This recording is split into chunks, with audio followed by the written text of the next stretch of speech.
नमस्कार दोस्तों, आज मैं आपको बैसाख पूर्णिमा व्रत की कथा सुनाने जा रही हूँ। प्रेम से बोले कृष्ण भगवान की जय हो, भोलेनाथ की जय हो। द्वापर युग में एक समय की बात है कि यशोदा जी ने कृष्ण जी से कहा, हे कृष्ण, तुम सारे संसार के उत्पन्न करता, पोषक करता, उनके संहार करता हो। आप कोई ऐसा व्रत मुझसे कहो जिसके करने से मृत्यु लोक में स्त्रियों को विधवा होने का भय न रहे तथा यह व्रत सभी मनुष्यों की मनोकामनाएं पूर्ण करने वाला हो।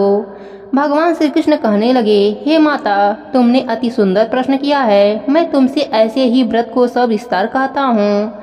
सौभाग्य की प्राप्ति के लिए स्त्रियों को 32 पूर्णिमा का व्रत करना चाहिए। इस व्रत के करने से स्त्रियों को सौभाग्य संपत्ति मिलती है। यह व्रत अचल सौभाग्य देने वाला एवं भगवान शिव के प्रति मनुष्य मात्र की भक्ति को बढ़ाने वाला है। यशोदा जी कहने लगी, हे कृष्ण, सर्वप्रथम इस व्रत को मृत्युलोक में किसने किया था, इसके विषय में विस्तार पूर्वक मुझसे कहो। भगवान श्री कृष्ण ने अपनी माता से कहा कि इस भूमंडल पर एक अत्यंत प्रसिद्ध राजा चंद्रहास से पतित अनेक प्रकार के रत्नों से परिपूर्ण कातिका नाम की एक नगरी थी। वहाँ पर धनेश्वर नाम का एक ब्राह्मण रहता था। उसकी स्त्री अति सुशील रूपवती थी। दोनों ही उस नगरी में बड़े ही प्रेम के साथ रहते थे। घर में अन्य धन आदि की कमी न थी। उनको एक बड़ा दुख था कि उनके कोई भी संतान न थे। इस दुख से वह अत्यंत दुखी रहा करते थे। एक समय एक बड़ा तपस्वी योगी उस नगरी में आया। वह योगी उस ब्राह्मण के घर को छोड़कर अन्य सब घरों से भिक्षा लाकर भोजन किया करता था। रूपवती से वह भिक्षा नहीं लिया करता था। उस योगी ने एक दिन रूपवती से भिक्षा न लेकर किसी अन्य घर से भिक्षा लेकर गंगा किनारे जाकर भिक्षान को प्रेम पूर्वक खा रहा था कि धनेश्वर ने योगी का यह सब कार्य किसी प्रकार से देख लिया। अपनी भिक्षा के अनादर से दुखी होकर धनेश्वर योगी से बोला, महात्मा जी, आप सब घरों से भिक्षा लेते हैं परंतु मेरे घर की भिक्षा कभी नहीं लेते, इसका क्या कारण है। योगी ने कहा कि निसंतान के घर की भीख पतितों के अन्न के तुल्य होता है और जो पतितों का अन्न खाता है वह भी पतित हो जाता है। क्योंकि तुम निसंतान हो, अतः पतित हो जाने के भय से मैं तुम्हारे घर की भिक्षा नहीं लेता हूँ। धनेश्वर यह बात सुनकर अपने मन में बहुत दुखी हुआ और हाथ जोड़कर योगी के पैरों पर गिर पड़ा तथा दुखी भाव से कहने लगा, हे महाराज, यदि ऐसा है तो आप मुझे पुत्र प्राप्ति का उपाय बताइए। आप सर्वज्ञ हैं, मुझ पर अवश्य यह कृपा कीजिए। धन की मेरे घर में कोई भी कमी नहीं है परंतु मैं पुत्र न होने के कारण अत्यंत ही दुखी हूँ। आप मेरे इस दुख का हरण करें, आप समर्थवान हैं। यह सुनकर योगी कहने लगा, हे ब्राह्मण, तुम चंडी की आराधना करो। ब्राह्मण घर आकर अपने पत्नी से सब वृतांत कहा और तप करने वन में चला गया। वन में जाकर उसने चंडी की उपासना करी। चंडी ने 16वें दिन उसको स्वप्न में दर्शन दिया और कहा, हे धनेश्वर, जाओ, तेरा पुत्र होगा परंतु वह 16 वर्ष की आयु में मृत्यु को प्राप्त हो जाएगा।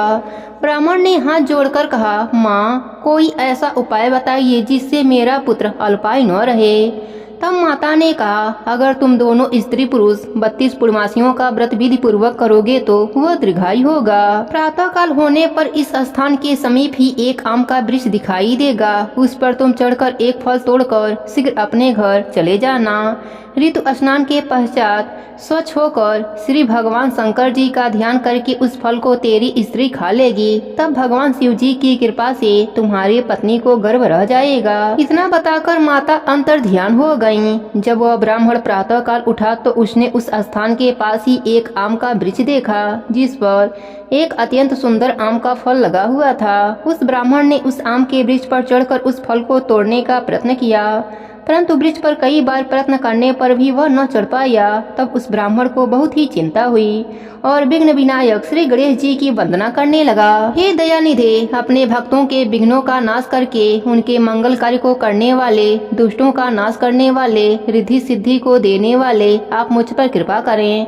मुझे इतना बल दें कि मैं अपने मनोरथ को पूर्ण कर सकूं। इस प्रकार गणेश जी की प्रार्थना करने पर उनकी कृपा से ब्राह्मण वृक्ष पर चढ़ गया और उसने एक अति सुंदर आम का फल देखा। उसने विचार किया कि जो वरदान से फल मिला था वह यही है और कोई फल दिखाई नहीं देता। उस ब्राह्मण ने जल्दी से उस फल को तोड़ा और घर आकर अपनी स्त्री को दिया और उसकी स्त्री ने अपने पति के कहे अनुसार उस फल को खा लिया और वह गर्भवती हो गई। देवी जी की असीम कृपा से उसे एक अत्यंत सुंदर पुत्र उत्पन्न हुआ, जिसका नाम उन्होंने देवी दास रखा। माता पिता के हर्ष और शोक के साथ वह बालक शुक्ल पक्ष के चंद्रमा की भांति अपने पिता के घर में बढ़ने लगा। भवानी की कृपा से वह बालक बहुत ही सुंदर, सुशील और विद्या पढ़ने में बहुत ही निपुण हो गया। दुर्गा जी की आज्ञा अनुसार उसकी माता ने 32 पूर्णिमा का व्रत रखना आरंभ कर दिया था, जिससे उसका पुत्र बड़ी आयु वाला हो जाए। 16वां वर्ष लगते ही देवी दास के माता पिता को बड़ी चिंता हो गई कि कहीं उसके पुत्र की इस वर्ष मृत्यु न हो जाए। इसलिए उन्होंने अपने मन में विचार किया कि यदि यह दुर्घटना उनके सामने हो गई तो कैसे सहन कर सकेंगे।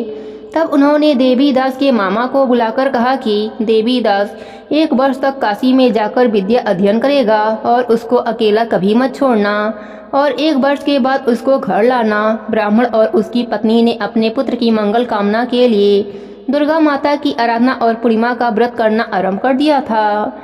मामा और भांजा रात्रि बिताने के लिए एक गांव में ठहरे। उस दिन उस गांव में एक ब्राह्मण की अत्यंत सुंदरी गुणवती कन्या का विवाह होने वाला था। संयोगवश होने वाला दूल्हा काना था। यह बात वर के पिता ने छिपा कर रखी थी। उसने जब देवी दास को देखा तो सोचा, इसी से कन्या का लग्न करा देता हूँ और विदाई अपने बेटे के साथ करा दूंगा। वह इस बात को लड़के के मामा से कहा। वह तैयार हो गए। देवी दास का विवाह संपन्न हो गया। विवाह कार्य समाप्त होने के बाद भोजन करने वर और वधू बैठे। देवी दास उस कन्या के बारे में सोचकर रोने लगा। कन्या ने रोने का कारण पूछा तो देवी दास ने सारा वृतांत सुना डाला। इस पर कन्या ने कहा, हमारी शादी अग्नि के सामने हुई है। हम आपको ही अपना पति मानते हैं। मैं आपकी ही पत्नी रहूंगी, किसी अन्य की कदापि नहीं। तब देवी दास ने कहा, ऐसा मत कहिए, क्योंकि मेरी आयु बहुत थोड़ी है। मेरे मरने के बाद आपकी क्या गति होगी। परंतु कन्या ढीठ विचारों वाली थी। वह बोली, जो आपकी गति होगी वही मेरी भी गति होगी। हे स्वामी, आप रोना बंद कीजिए और भोजन ग्रहण कर लीजिए। देवी दास जब जाने लगा तो 3 नगों वाली अंगूठी अपने पत्नी को दिया और बोला, हे प्रिय, मैं काशी जा रहा हूँ। और वह काशी चला गया। जब विदाई का वक्त आया तो कन्या ने अपने पिता को सारी बातें बताई। लड़की के पिता ने सब बारातियों को बुलाकर लड़के के पिता को अपमानित करके विदा कर दिया। वह सब आजे बाजे के साथ चले गए।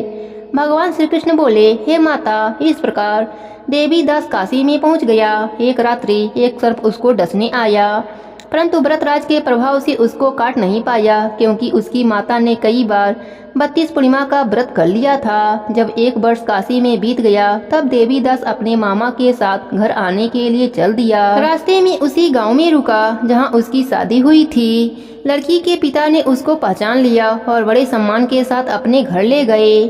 कृष्ण भगवान जी कहने लगे कि इस प्रकार धनेश्वर 32 पूर्णिमा के व्रत के प्रभाव से पुत्रवान हो गया।